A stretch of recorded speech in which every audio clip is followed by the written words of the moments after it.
আসসালামু আলাইকুম। কি অবস্থা? দিনকাল কেমন যেতেছে আপনাদের? আমার তো আলহামদুলিল্লাহ ভালোই যেতেছে।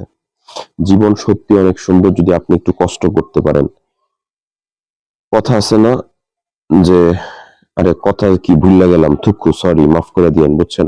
যাই হোক, যেটা বলতেছিলাম ওটা হচ্ছে একটু কষ্ট করেন, বুঝছেন ভাই? আপনি যদি কষ্ট না করেন তাহলে জীবনে বড় হইতে পারবেন না। সোজা হিসাব, সোজা হিসাব, সোজা হিসাব বোঝেন না? ওই যে আমাদের পবিত্র কোরআনে সূরা ফাতিহাতে আছে না যে ইহদিনাস সিরাতাল মুস্তাকিম, যে হে আল্লাহ তুমি আমাদেরকে সহজ সরল পথ দেখাও। একদম সহজ সরল কথা হচ্ছে, জীবনে যদি আপনি বড় হইতে চান আপনাকে একটা স্ট্র্যাটেজি মেনটেন কইরা আপনারা হচ্ছে পরিশ্রম করতে হবে, পরিশ্রমে লেগে যেতে হবে।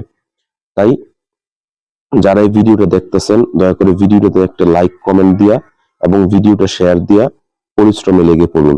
পরিশ্রমে লাগলে আপনার মা বউ, আপনার বান্ধবী, বন্ধু বান্ধব, হ্যাঁ, মানে যারা যারা আছে সবাই আপনার অনেক ভালোবাসবে, অনেক শ্রদ্ধা করবে। তাই